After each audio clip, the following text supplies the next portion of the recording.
রয়েছে। তো এটা একটা গুরুত্বপূর্ণ বিষয় যে এক্সাম বেসটা এখানে একটা গুরুত্ববহ রাখে।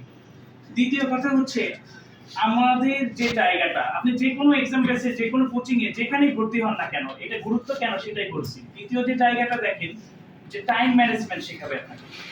আপনাকে একটা মডেল টেস্টের উপরে পরীক্ষা নেওয়া হবে। যে মডেল টেস্টের পরীক্ষার উপরে আপনি পরীক্ষা দিবেন সেখানে আপনি একটা বাস্তবসম্মত অনুভূতি দিবেন যে আমি একটা পরীক্ষা দিচ্ছি। আপনার একটা অনুভূতি ক্রিয়েট হবে। সেইখান থেকে যে জিনিসটা আমাদের মধ্যে ডেভেলপ হবে সেই জায়গাটা হচ্ছে কি যে আমি যে পরীক্ষাটা দিচ্ছি আমার কতটুকু টাইম প্রয়োজন সেই জিনিসটা কিন্তু আপনারা ধীরে ধীরে শিখতে পারবেন। এটা এক্সাম বেস আপনাকে প্রোভাইড করবে। তৃতীয় যে আমি আপনাদের সামনে উপস্থাপন করতে চলেছি সেটা হচ্ছে যে এই যে আমাদের একটা সাহস দরকার, একটা মনস্তাত্ত্বিক যে প্রিপারেশন, এই মনস্তাত্ত্বিক প্রিপারেশন কিন্তু একমাত্র এক্সাম বেসেই সম্ভব। একাডেমিক বেসে আপনি একটা লেকচার শুনছেন, দেখছেন, বুঝছেন, কিন্তু আপনি নিজেকে যাচাই এবং বাছাই করতে পারছেন না। আর একটা কথা যে আপনি যে আপনার বিরুদ্ধে লড়ছেন, আমি সবসময় নিজে চেষ্টা করি এবং অপরকেও বলার চেষ্টা করি যে আপনার প্রতিযোগী আপনি। এতে করে যে জিনিসটা হবে যে আপনার মনে সংকীর্ণতা দূর হবে, আপনার মনটা বিশাল হবে। আর যে ব্যক্তি মনটাকে ছোট করে রাখে, আমরা শিক্ষা পত্রিকার স্লোগান জানি যে জ্ঞান যেখানে সীমাবদ্ধ, বুদ্ধি যেখানে আড়ষ্ট, মুক্তি সেখানে অসম্ভব। কোনো বড় মানুষ, কোনো মহৎ মানুষ মুক্তি ছাড়া জীবনে সফলতা অর্জন করতে পারবে না। আপনারা অনেকেই ডাক্তার হবেন, অনেকেই সফটওয়্যার ইঞ্জিনিয়ার হতে চেয়েছেন, কিন্তু আপনাকে সর্বপ্রথম যে জিনিসটা মাথায় রাখতে হবে যে আপনি একজন ভালো শিক্ষার্থীর চেয়ে একজন মানুষ হওয়া জরুরি। আপনার বাবা মায়ের যে স্বপ্ন, আপনার বাবা মা যে এত ত্যাগ করছেন, আমরা শিক্ষকরা যারা আছি আমরা যে আপনাদের পিছনে শ্রম দিচ্ছি, অনেকটাই হ্যাঁ প্রফেশনাল জায়গা থেকে আমরা হয়তো বা অর্থের বিনিময়ে বা ব্যবসায়িক চিন্তা থেকে আমাদের লেনদেন কর্মসূচি থাকবে, কিন্তু তার উপরে আমাদের সর্বপ্রথম যে একজন টিচার হিসেবে আমরা যারা আছি আমাদের প্রথম এবং প্রধান উদ্দেশ্য থাকে শিক্ষার্থীদের অন্তরের ভেতরের শক্তিকে জাগ্রত করা। আমরা কিন্তু ওদেরকে পড়াতে পারি না, এটা সত্য কথা, বাস্তব কথা।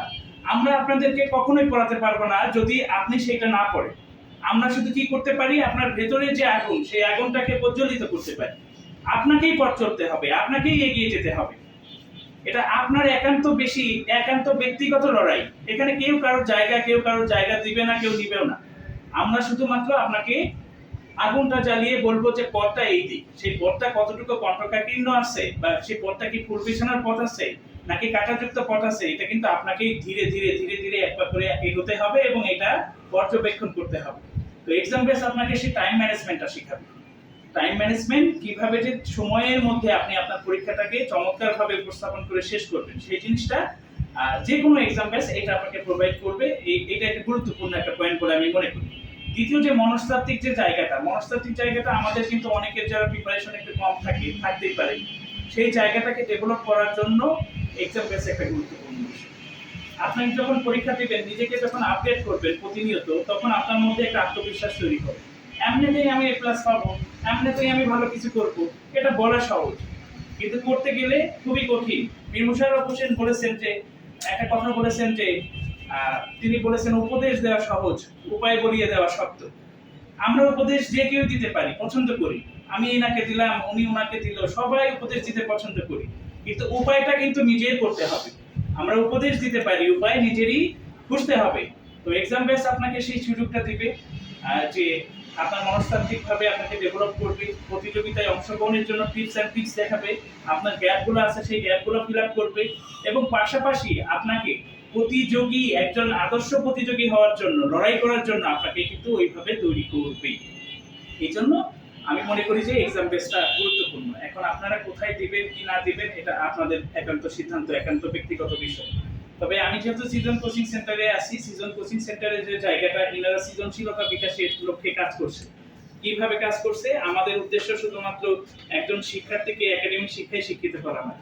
আমাদের টিচার আছেন, আমাদের প্রিয় স্যার, আমাদের সুমন স্যার কিন্তু বলে গিয়েছেন, তিনি কবিতা লেখেন। আমাদের প্রত্যেক সপ্তাহে, প্রত্যেক মাসে আপনি দেখবেন জাতীয় পত্রিকাতে আমাদের সিজন কোচিং সেন্টার থেকে একটা ছেলে বা একটা মেয়ের কবিতা প্রকাশিত হচ্ছে। সেটা আমরা করে দিচ্ছি। আমরা তাদের মধ্যে এই যে শক্তি, এই শক্তিকে জাগ্রত করার চেষ্টা করছি।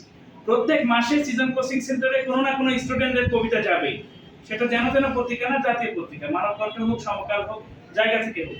আমরা চাই যে ওরা বিকশিত হোক। আর স্বপ্ন এবং সক্রিয়তা এটা আপনাকে বাঁচিয়ে রাখবে, জীবিত রাখবে। স্বপ্ন এবং সক্রিয়তা ছাড়া কেউ জীবনে চলতে পারবে না, বাঁচতে পারবে না। ঠিক আছে? আর আমি যে ম্যাডামরা খুবই চমৎকার ভাবে বলেছিল, আমি খুব শুনছিলাম মনোযোগ দিয়ে, ওনারা বললেন যে অবসর নাই। আসলে অবসর ওয়ার্ডটাকেই আমাদের জীবন থেকে নাই করে দেওয়া উচিত। অবসর মানেই আপনি মৃত। অবসর মানে কি, আপনি কিছু কাজ করতে পারছেন, আপনার কাজ করার জায়গা নাই, খুঁজে পাচ্ছেন না। যে নিজের কাজকে খুঁজে পায় না, জীবন তো একটা, আপনি তো চলে যাবেন, নির্দিষ্ট সময়ের জন্য এসেছেন। তো এই সময়ে আপনি কাজ খুঁজে পাচ্ছেন না, আপনার ভালো লাগে না। আমাদের শিক্ষার্থীদের যখন প্রশ্ন করি, আচ্ছা তোমাদের কি অবস্থা, ভালো লাগে পড়াশোনা? স্যার আমার ভালো লাগে না, পড়তে ভালো লাগে না, এই করতে ভালো লাগে না।